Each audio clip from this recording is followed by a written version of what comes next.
Assalamualaikum warahmatullahi wabarakatuh. Alhamdulillah wassalatu wassalamu ala rasulillah ma ba'du. Baik, sebelumnya kita sudah belajar tentang bentuk umum dari persamaan kuadrat, kemudian tentang menentukan akar-akar dari persamaan kuadrat, baik menggunakan faktorisasi perkalian atau mengubah ke bentuk kuadrat sempurna, bahkan menggunakan rumus kuadratik atau rumus ABC. Baik, kita akan mengulas ulang tentang materi sebelumnya, yaitu menentukan akar-akar menggunakan faktorisasi, kemudian mengubah ke bentuk kuadrat sempurna, dan menggunakan rumus ABC. Baik, ini yang pertama, kita menggunakan faktorisasi perkalian. Misalkan ada persamaan kuadrat 2x kuadrat min 13x plus 15 sama dengan 0. Tahap pertama yaitu kalian tentukan dulu koefisien atau konstanta, yaitu berapa sih nilai A, B, dan C-nya. Jika kalian perhatikan di sini, A adalah koefisien atau sebuah angka yang bergandengan dengan x kuadrat. Ada berapa di sini? 2 ya. Kemudian B adalah koefisien atau angka yang bergandengan dengan variabel x. Berapa di sini? Min 13. Kemudian konstanta adalah yang hanya berupa angka, tidak bergandengan dengan variabel. Berarti berapa di sini? 15. Setelah itu kita tentukan penjumlahan dari P plus Q. P plus Q-nya adalah sama dengan B-nya. B berapa nilainya tadi? Min 13. Kita tuliskan min 13. Kemudian P kali Q-nya adalah A kali C. Dengan A-nya di sini adalah 2. C-nya adalah 15. Berarti 2 dikali 15 berapa? 30. Nah, setelah sampai di sini, kalian harus menentukan berapakah nilai P dan berapakah nilai Q. Bagaimana caranya? Kita mulai dari yang perkaliannya daripada yang penjumlahannya, karena kemungkinan untuk menentukan P dan Q-nya lebih sedikit atau relatif lebih mudah. Baik, angka berapa yang jika dikalikan menghasilkan 30? Ya. Dalam artian kita pilih yang bilangan bulat ya, yang menghasilkan 30, dan ketika dijumlah atau diselisihkan, meskipun ini plus, kenapa diselisihkan? Karena ada kemungkinan salah satunya atau bahkan keduanya adalah negatif. Yang penting ada mirip-miripnya dengan hasil yang ini. Oke. Yang dikali menghasilkan 30 itu kemungkinan adalah, karena ini positif, berarti kalau nggak positif kali positif, ya negatif kali negatif. Misalkan 1 kali 30. Kalau dijumlahkan berapa? 31. Kalau diselisihkan, ya di kisaran 29. Berarti bukan. Kemudian kalau 2 dengan 15. 2 dikali 15, 30. Lah positif semua ya. Kemudian kalau dijumlahkan, 2 dengan 15, 17. Kalau diselisihkan, bisa 13, tapi di sini karena ini positif, berarti tandanya harus sama. Berarti kalau tidak 2 dan 15 ya min 2 dan min 15. Sedangkan kalau keduanya positif, berarti 2 dengan 15 maka 17. Adapun min 2 dengan min 15 menghasilkan min 17, berarti bukan. Kemudian kalau 3 dengan 10. 3 dikali 10, 30, terpenuhi. Kemudian kalau dijumlahkan 3 ditambah 10, 13. Nah, ada mirip-miripnya dengan ini. Oke, karena ini kemungkinannya adalah keduanya positif atau keduanya negatif, kita pilih yang dapat menghasilkan min 13. Maka kita pilih min 3 dikali min 10. Dan ini min 3 ditambah dalam kurung min 10. Maka kita dapatkan P-nya adalah min 3 dan Q-nya min 10. Atau boleh juga ditukar, P-nya adalah min 10 dan Q-nya adalah min 3. Sama saja. Baik, kita lanjutkan. Formula atau bentuk umum dari persamaan kuadrat yang koefisien dari x kuadratnya atau A-nya adalah selain 1, kita menggunakan ini. Ya. Oke, berapa A-nya? 2. Kemudian P-nya di sini min 3. Dibagi A, A-nya 2. Kemudian Q-nya adalah min 10 dan A-nya adalah 2. Sederhanakan apa yang bisa kita sederhanakan. Misal di sini, kurung yang ini, X min 10 bagi 2. 10 bagi 2 adalah 5, berarti kita dapatkan X min 5. Bentuk sederhananya. Adapun ini sudah sederhana, tapi berupa pecahan. Maka 2 ini kita distribusikan. Kita gunakan sifat distributif untuk perkalian. 2 dikali X adalah 2X. 2 dikali 3 per 2 adalah 3. Tanda negatifnya kita tuliskan di sini. Atau boleh juga kalau kalian mau 2 dikali negatif 3 per 2. Sama saja ya hasilnya. Oke, kita dapatkan. Inilah yang dimaksud dengan faktorisasinya. Ya, faktorisasinya. Sehingga jika kalian ditanya, tentukan faktorisasinya, maka cukup jawab sampai di sini. Atau kalau kalian ditanya, tentukan salah satu faktornya, kalian bisa jawab 2x min 3 atau x min 5. Oke. Tapi kalau ditanya akar-akarnya, berarti kita harus menentukan berapa nilai x yang membuat persamaan ini bernilai sama dengan 0. Maka caranya mudah. Ini ya, perkalian dua bilangan yang menghasilkan 0 adalah 0 kali 0. Ustaz, bagaimana kalau ini 0, ini bukan 0? Misalkan 3, kan hasilnya juga 0. Iya, tapi kita pilih yang dapat menghasilkan X-nya ini menjadi, atau X ini adalah akar-akar dari persamaan ini. Maka kemungkinannya adalah ini 0 dan ini 0. Oke, berarti 2X min 3 sama dengan 0, kita dapatkan 2X sama dengan min 3 pindah ruas, yaitu 3. X-nya kita dapatkan 3 per 2. Adapun yang ini, X min 5 sama dengan 0, kita dapatkan X sama dengan 5. Untuk membedakan antara X yang ini dengan yang ini, kita berikan simbol X1 dan X2. Atau ini adalah akar-akar yang pertama, ini akar-akar yang kedua. Baik, sekarang kita akan menentukan akar-akar dari persamaan kuadrat dengan cara mengubah ke bentuk kuadrat sempurna. Ya, mengubah ke bentuk kuadrat sempurna. Apa itu bentuk kuadrat sempurna? Insya Allah nanti saya jelaskan. Yaitu 2x kuadrat plus 2x min 1 sama dengan 0. Misalkan ada soal seperti ini. Ya. Kemudian persamaan ini caranya kita bagi dengan koefisien dari x kuadratnya. Atau A-nya. A-nya berapa di sini? 2. Maka kita bagi dengan 2. Semuanya kita bagi dengan 2. Ini kita bagi 2, bagi 2, bagi 2. 0-nya pun kita bagi 2. 2x kuadrat bagi 2 adalah x kuadrat. 2x dibagi 2 adalah x. Min 1 dibagi 2 adalah min setengah. 0 bagi 2 adalah 0. Baik. Kemudian, ini min setengahnya kita pindah ruaskan, jadilah positif setengah. Ya, jadi ini.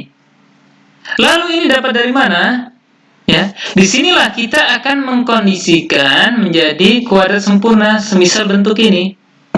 Caranya adalah kita ambil B-nya, nilai B, ya, nilai B di sini, B yang baru di sini, atau B yang lama juga sama saja, boleh.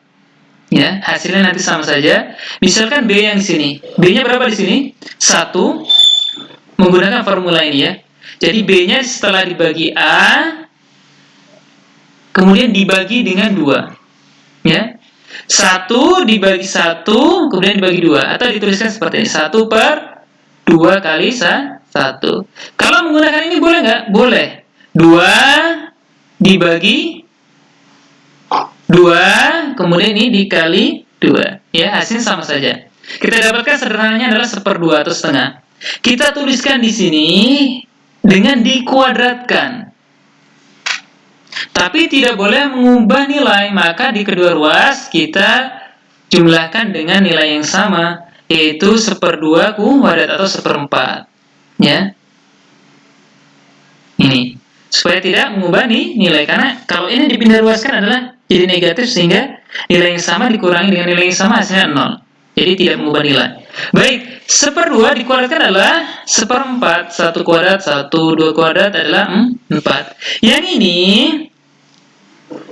Ya, yang ini akan menjadi bentuk seperti ini. Caranya seperti ini. Kita gunakan kurung, kemudian beri tanda pangkat 2 atau kuadrat. Variabelnya di sini x, maka kita tuliskan x. Yang ini kita tuliskan, atau yang ini ya, b per 2a-nya adalah 1/2, kita tuliskan di sini. Kemudian ini kita samakan penyebut 1/2, kita ubah ke penyebut 4 jadi 2/4, kemudian kita jumlahkan atau sederhanakan 3/4. Oke, setelah itu, setelah kita dapatkan ini, kalau kedua ruas kita pangkatkan 1/2, maka di sini adalah pangkat 1, sedangkan di sini adalah akar. Ya, akar. Atau boleh juga bahasa kalian mungkin kuadrat pindah ruas jadi akar. Dapatlah ini akar. Lalu dari mana muncul plus minus ini? Muncul ini karena apa? Perhatikan di sini, ini kan kuadrat. Saya berikan contoh misalkan 16. 16 itu berapa kali berapa yang bilangan itu sama menghasilkan 16? Berapa? 4 kali 4 atau 4 kuadrat. Mirip seperti ini, ada kuadratnya, 4 kuadrat.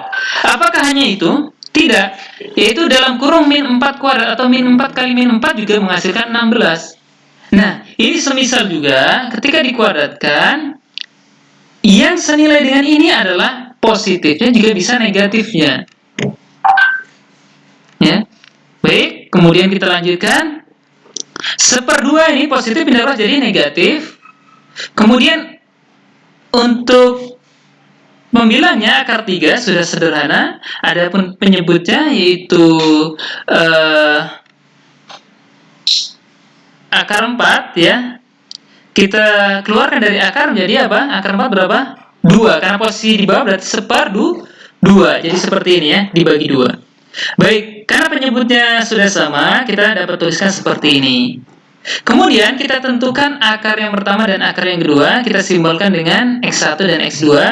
Misalkan X1 kita gunakan yang tanda plus, jadi negatif 1 plus akar 3/2.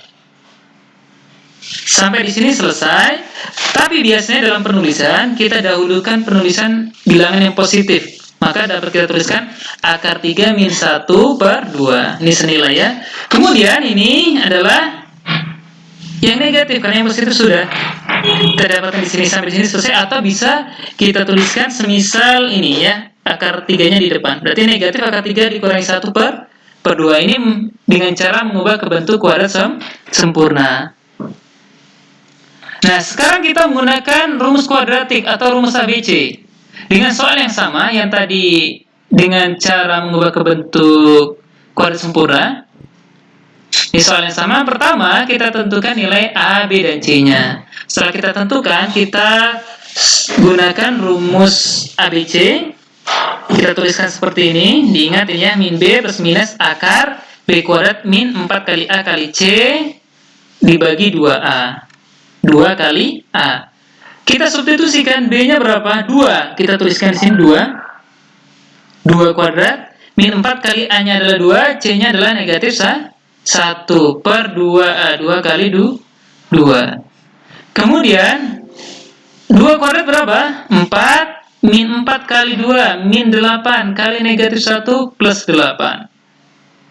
4 ditambah 8 adalah 12. Nah, kalau bisa kita sederhanakan terlebih dahulu. 12 itu adalah perkalian dua bilangan yang salah satunya bisa kuadrat sempurna. Ya, di antaranya adalah 4 kali 3. Akar 4 berapa? 2. Kita tuliskan di sini. Kemudian kita sederhanakan. Min 2 bagi 4 adalah min setengah.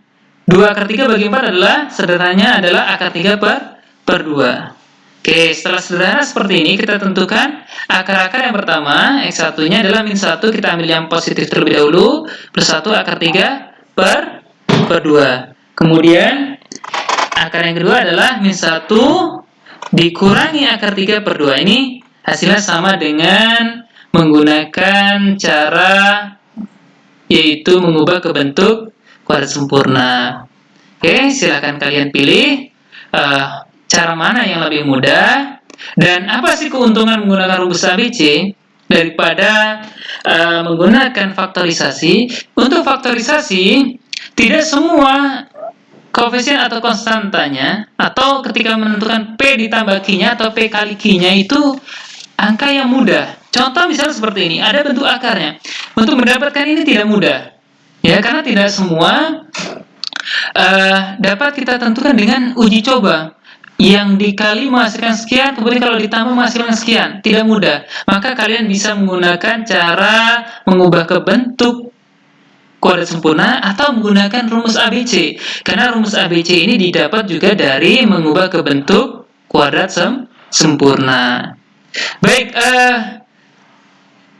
pembahasan terakhir terkait dengan persamaan kuadrat, yaitu kita belajar menyusun persamaan kuadrat. Jika suatu persamaan kuadrat diketahui akar-akarnya. Misalkan di sini, jika M dan N adalah akar-akar persamaan kuadrat, ada simbol M dan N ini adalah terserah kita. Bisa juga menggunakan P dan Q. Hanya saja di sini Ustadz tidak menggunakan P dan Q. Tujuannya agar kalian tidak dibingungkan dengan bentuk yang ini. Kalau sebelumnya ada X plus Q, X plus P dikali X plus Q. Sedangkan di sini menggunakan tanda negatif. Nah, supaya kalian tidak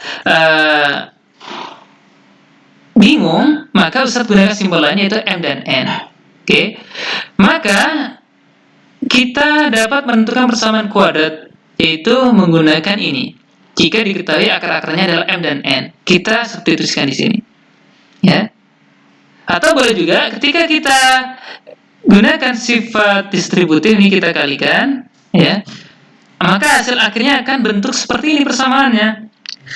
Kalau kalian perhatikan di sini, berarti caranya hanya kita menentukan penjumlahannya, penjumlahan akar-akar dan perkalian akar-akarnya. Ingat formulanya seperti ini ya. X kuadrat min, ini min bukan positif, min. Dalam kurung penjumlahan akar-akarnya dikali X ditambah ini positif M kali N. Ingat baik-baik tanda operasi hitungnya ini min plus ini plus. Oke, contoh. Jika persamaan kuadrat mempunyai akar mempunyai akar-akar 2 dan negatif 3, tentukan persamaan kuadrat tersebut.